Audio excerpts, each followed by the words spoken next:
بسم اللہ الرحمن الرحیم۔ خبردار ہوشیار۔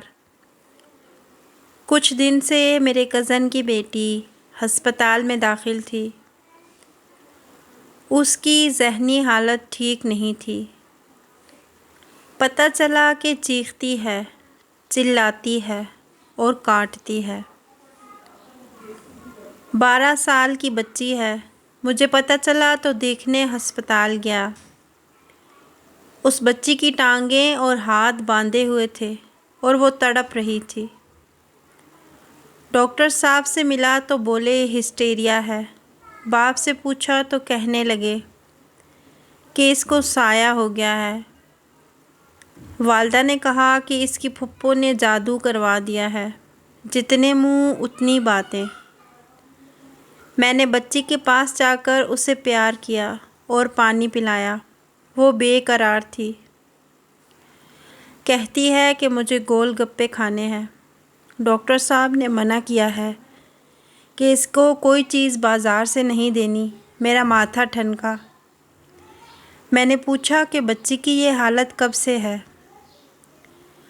والدہ نے بتایا کہ چھٹیوں کے آخری 20 ایام اپنی پھپھو کے گھر گئی تھی۔ وہاں سے جب واپس آئی ہے طبیعت ناساز ہے، چڑچڑی سی ہو گئی ہے۔ باہر نکل کر بھاگتی ہے۔ کہتی ہے کہ گول گپے کھانے ہیں۔ وہ بھی لا کر دیے پر پسند نہیں آتے، پھینک دیتی ہے، چیختی ہے اور چلاتی ہے۔ میں نے لڑکی سے تنہائی میں بات کرنے کی اجازت چاہی جو مل گئی۔ میں نے بچی کے ہاتھ پاؤں کھولے اور ٹیرس پر لے گیا۔ اسے پانی پلایا۔ میں نے کہا کہ مجھے اپنا دوست سمجھو۔ جو کچھ ہم میں بات ہوگی وہ راز رہے گی۔ میں نے قسم کھائی۔ لڑکی کو کچھ حوصلہ ہوا تو کہنے لگی، آپ اپنی ماں کی قسم کھائیں کہ کسی کو نہیں بتائیں گے۔ کہنے لگی کہ پھپھو کے محلے میں ایک گول گپے والا ہے جس کے گول گپے مجھے بہت پسند ہیں۔ میرا کزن اور میں، ہم دونوں وہ کھانے کے لیے جاتے تھے۔ میں جب سے واپس لوٹی ہوں دل بہت بے قرار رہتا ہے اور جسم میں جیسے کچھ جل سا رہا ہے۔ میں نے اس سے اس کی پھپھو کا نمبر لیا اور اس کو یقین دلایا کہ میں جو کچھ بھی کر سکا ضرور کروں گا۔ اگلے روز میں اس کی پھپھو کے گھر گیا۔ رشتہ دار تھے، میری بہت عزت کی۔ میں نے اس کے بیٹے کے ساتھ بازار تک چلنے کو کہا۔ ہم پیدل ہی شام کو گھر سے نکلے۔ باتوں باتوں میں نے لڑکی کے حوالے سے گول گپوں کی تعریف کی اور یوں ہم اس دکان کے کیبن میں پہنچ گئے۔ گول گپے منگوائے گئے اور کھائے بھی۔ بہت ہی مزیدار تھے، الگ سا ذائقہ تھا۔ خیر میں نے کچھ پیک کروا لیے اور ساتھ لے آیا۔ رات کو واپس شہر آیا اور وہ گول گپے ایک دوست کی لیب والے کو دیے کہ اس کو چیک کر دے۔ منشیات والے ادارے کو بھی ایک سیمپل دیا۔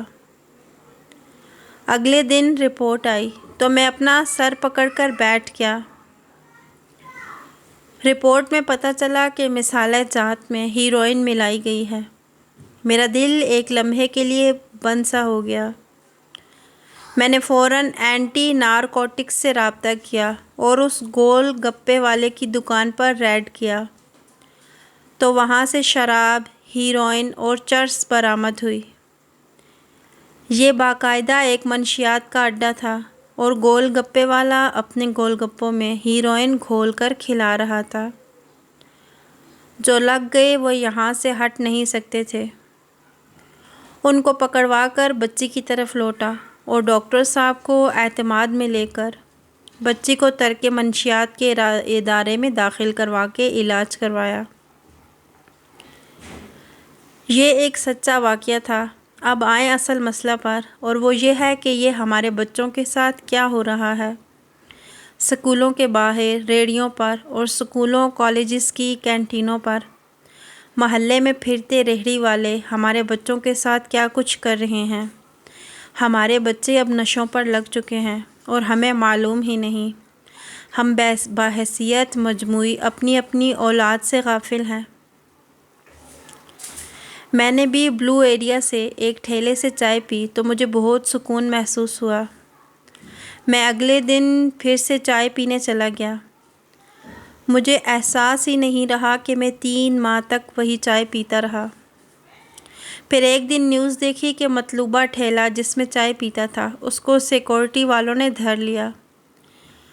وہ چائے میں ڈوڈے وغیرہ ڈالتے تھے۔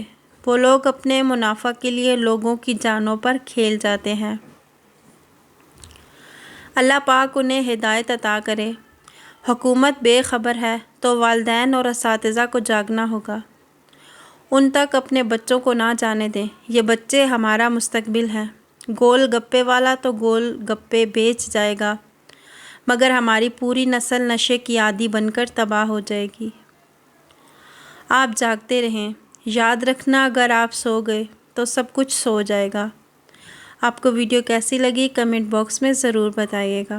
مزید ایسی اچھی ویڈیوز کے لیے ہمارے چینل کو سبسکرائب کیجیے گا۔ جزاکم اللہ خیرا کثیرا۔